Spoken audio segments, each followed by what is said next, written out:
अपना भागीदारी पक्का करें, जिम्मेदारी निभाएं, आप वोट जरूर करें। धन्यवाद। अब हम आपके समक्ष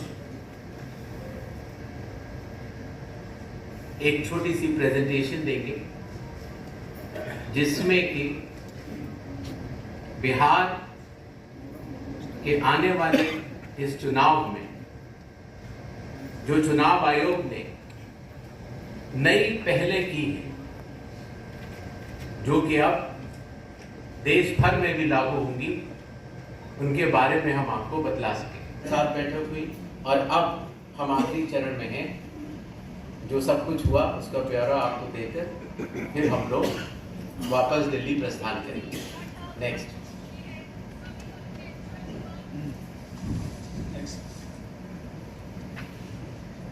बिहार से शुरू होने वाली कुछ पहलों में सबसे पहले परिशीलन, ट्रेनिंग।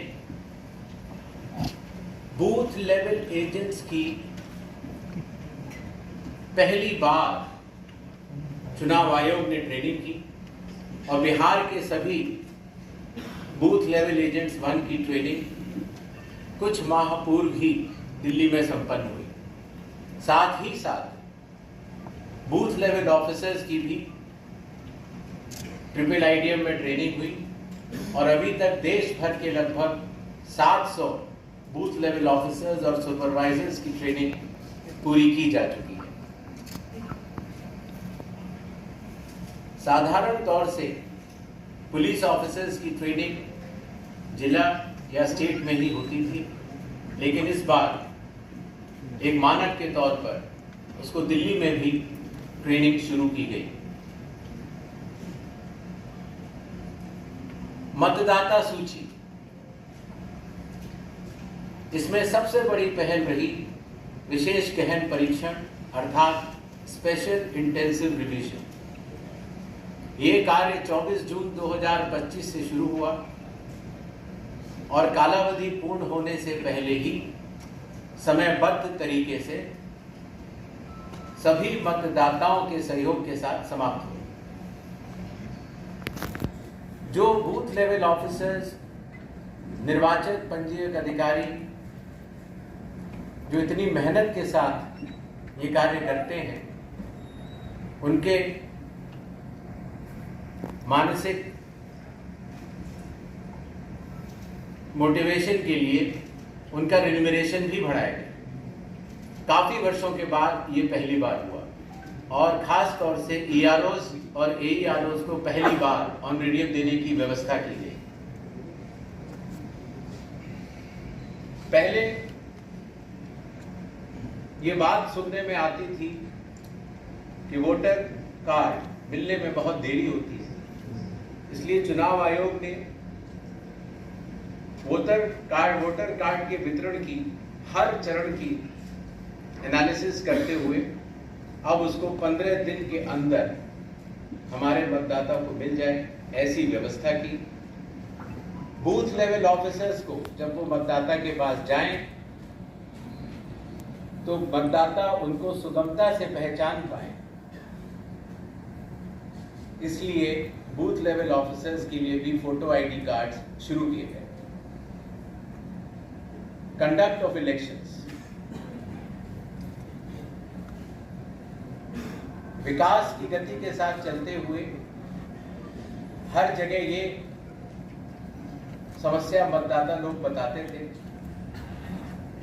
कि कई बार जब लाइन में खड़े होते हैं तो मोबाइल की आवश्यकता पड़ती है। आजकल मोबाइल कोई नहीं छोड़ना चाहता, तो इसलिए बूथ के कमरे के ठीक बाहर मोबाइल जमा कर अपना वोट देने के बाद ठीक बाहर आए और अपना मोबाइल ले जाएं। ऐसी व्यवस्था की ट्रायल की जा चुकी है पिछले बाई इलेक्शंस में और बिहार में ये पूरे राज्य में लागू होगा, सभी 90,000 पोलिंग बूथ पर। फिर एक बात ये भी समझ में आई कि जो मतदाताओं को वोटर इंफॉर्मेशन स्लिप दी जाती है, जिससे कि उनको पता लग जाए कि ये बूथ कहाँ पर है, और अगर चाहें तो पहले भी जाके देख सकते हैं। उसमें बूथ की संख्या और पता बड़े फॉन्ट में, अगर आप देखेंगे इसमें तो लाल रंग से उसमें चौकोर किया हुआ है, तो बड़े फॉन्ट पर आप दूर से ही देख सकते हैं, जिससे कि आप अपने मतदान केंद्र में बड़ी सुगमता के साथ जा सकते हैं। इलेक्शन कमीशन ने टेक्नोलॉजी का सहारा कई वर्षों से लिया हुआ है। धीरे धीरे करते करते लगभग 40 एप्लीकेशंस बन चुकी थी, जिसको कि हर मतदाता को या स्टेक होल्डर को बार बार अलग अलग लोड करना पड़ता था। इसलिए सबको मिलाकर एक कंप्यूटर प्लेटफॉर्म तैयार किया गया, जिसका नाम है one stop digital platform ECI net. इसका प्रोग्रेसिव इम्प्लीमेंटेशन अभी जारी है और बिहार में इसको लागू भी किया जाएगा, और उसके बाद भी अगर कोई काम बचेगा तो उसको फोन करेंगे। कई बार ये बात भी आती थी कि चूंकि पोलिंग स्टेशंस पर मतदाताओं की संख्या 1500 या उससे अधिक हो जाती थी, तो बहुत लंबी लंबी क्यूज लग जाती थी, और खास तौर से आखिरी घंटों में क्यू को मैनेज करना मुश्किल भी हो जाता था। इसलिए चुनाव आयोग ने यह संयुक्त निर्णय लिया कि अब बिहार से शुरू होकर पूरे देश तक किसी भी मतदान केंद्र में 1200 से ज्यादा वोटर नहीं होंगे, जिससे कि वोट डालने में हमारे मतदाताओं को सुविधा मिले। कानून के अंतर्गत कैंडिडेट्स पोलिंग बूथ के कुछ दूरी के बाहर अपने बूथ्स लगाते हैं। कई बार वो लोग भी मतदाताओं को सहूलियत देने के लिए उनका मार्गदर्शन करते हैं कि आपका बूथ ये वाला है या उस कमरे में है। तो पहले ये काफी दूर लगाने की अनुमति होती थी, अब 100 मीटर की दूरी पर पोलिंग स्टेशन से हर प्रत्याशी अपने बूथ लगाने के लिए स्वतंत्र है। पहले ये बात भी आती थी कि जो वेबकास्टिंग है, जो पोलिंग बूथ के अंदर जो वेबकास्टिंग होती है, वो कहीं 50% या कम से कम 50% या 60% बूथों पर होती थी, और अब बिहार से शुरू होकर पूरे देश में जब भी चुनाव होंगे 100% वेबकास्टिंग हर पोलिंग स्टेशन पर की जाएगी। कई बार प्रत्याशियों ने यह बात कही कि जब ईवीएम पर जो बैलेट पेपर या कागज लगता है, उसमें जो उनकी फोटो आती है वो ब्लैक एंड व्हाइट होती है, और इसलिए मतदाता को पहचानने में कई बार दिक्कत हो जाती है। हालांकि चुनाव चिन्ह तो रहता है, और साथ ही साथ ये भी बात आई कि सीरियल नंबर भी बड़ा होगा, और प्रत्याशियों की फोटोग्राफ वो कलर्ड फोटोग्राफ लगाई जाए। मतगणना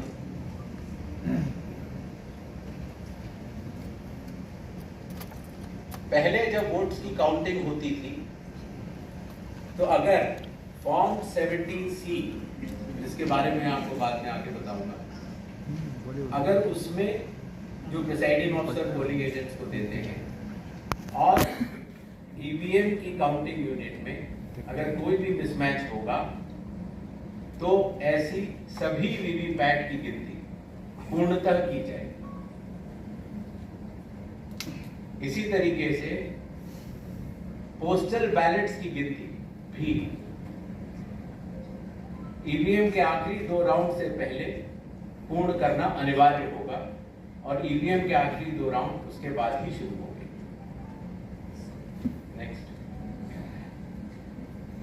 और सबसे बड़ी बात, जब चुनाव खत्म हो जाता है तो उसके बाद हमारे सारे मीडिया कर्मी और काफी लोग ये जानना चाहते हैं कि कितने वोटर्स थे, कितने लोगों ने वोट किया, कितनी महिलाओं ने वोट किया। ये सारा डिटेल इंडेक्स कार्ड में अवेलेबल होता था, और पहले हम इसको अलग से लेकर फिर चुनाव के समाप्त होने के बाद काफी दिन लग जाते थे इसको इकट्ठा करने में। उसके बाद हम इसको वेबसाइट में डालते थे, और अब क्योंकि धीरे धीरे ECI नेट का प्रोग्रेसिव इम्प्लीमेंटेशन हो रहा है, इसलिए ये डिजिटल इंडेक्स कार्ड चुनाव खत्म होने के कुछ दिनों के भीतर ही आप सभी को देखने को मिलेंगे। ये था छोटा सा एक ब्यौरा जो बिहार अब पूरे देश को राह दिखाने जा रहा है। 17 नए इनिशिएटिव्स जो कि बिहार में सफलतापूर्वक कुछ लागू हो चुके हैं और कुछ कंडक्ट ऑफ इलेक्शंस में लागू होंगे और कुछ काउंटिंग में लागू होंगे। इसके पहले कि हम लोग सवाल जवाब का दौर शुरू करें, कुछ चीजें मैं आपको बतलाना चाहता हूं। भारत में चुनाव संविधान, लोक प्रतिनिधित्व कानून और रूल्स के अंतर्गत होते हैं। दुनिया की सबसे बड़ी चुनावी व्यवस्था है भारत के चुनाव और भारत का चुनाव आयोग, और ये व्यवस्था कई चरणों में बटी हुई है। जैसे आपने देखा, मतदान केंद्र स्तर पर बूथ लेवल ऑफिसर, उनके ऊपर इलेक्टोरल रजिस्ट्रेशन ऑफिसर अर्थात ERO अर्थात निर्वाचक पंजीकरण अधिकारी जो कि SDM स्तर के होते हैं। जो मतदाता सूची होती है उसको बनाने की जिम्मेदारी EROs की होती है। बिहार के 243 हर विधानसभा में एक ERO होता है और उन्होंने मिलकर इसी तरीके से जब चुनाव होते हैं तो चुनाव आयोग हर विधानसभा के लिए एक रिटर्निंग ऑफिसर को नियुक्त करता है, जिसका कार्य होता है अपने विधानसभा में चुनाव कराना, और जो भी उसका रिजल्ट आता है वो रिटर्निंग ऑफिसर प्रख्यापित भी करते हैं और चुनाव आयोग के निर्देशों का और कानून का अक्षरशः पालन करते हैं। ये बात मैंने आपको इसलिए बताई कि भारत के चुनाव दो भागों में बटे हैं, एक मतदाता सूची को बनाना और दूसरा चुनाव कराना, और दोनों में विकेंद्रीकृत वैधानिक अधिकार दिए गए EROs और रिटर्निंग ऑफिसर होते हैं, और वो चुनाव आयोग द्वारा दिए गए निर्देशों का पालन करते हैं, और अगर उनके पालन में कहीं वित्रुटि हो तो चुनाव आयोग उनको सुपरवाइज, डायरेक्ट और कंट्रोल भी करता है। इन छोटे शब्दों के साथ मेरे ख्याल से मैंने आपको चुनाव के बारे में कुछ जरूर बताया। I think we can open. धन्यवाद सर। अभी हम अपना क्वेश्चन एंड आंसर सेशन शुरू करेंगे। एक आपसे रिक्वेस्ट ये है कि आज के क्वेश्चंस आप केवल बिहार असेंबली इलेक्शंस तक ही सीमित रखिएगा, ताकि जो जानकारी आपको चाहिए वो उसका समय रहे सर आपके पास उसकी जानकारी देने के लिए। आप kindly raise your hands. Madam आएंगी आपके साथ माइक में, आपको क्वेश्चन लेंगे। हम पहले 5 क्वेश्चन लेंगे, उसके बाद फिर 5 क्वेश्चन इस तरह चलेंगे। मैडम दीजिए।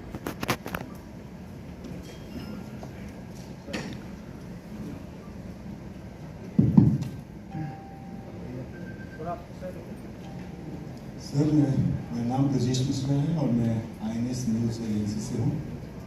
सवाल ये है कि जिस तरीके से बिहार में शुद्धिकरण का काम किया गया और बहुत सारे आरोप लगे, और राहुल गांधी ने नेता विपक्ष हैं, उन्होंने वोट चोरी तक का आरोप लगाया और फिलहाल वो कोलंबिया घूम रहे हैं। ऐसे में आप कितना सीरियस उनके आरोपों को लेते हैं और उनके एटम बम, नाइट्रोजन बम और हाइड्रोजन बम से आयोग कितना घायल महसूस कर रहा है? Next question.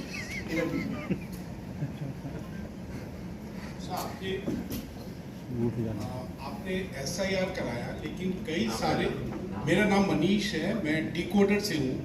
आपने SIR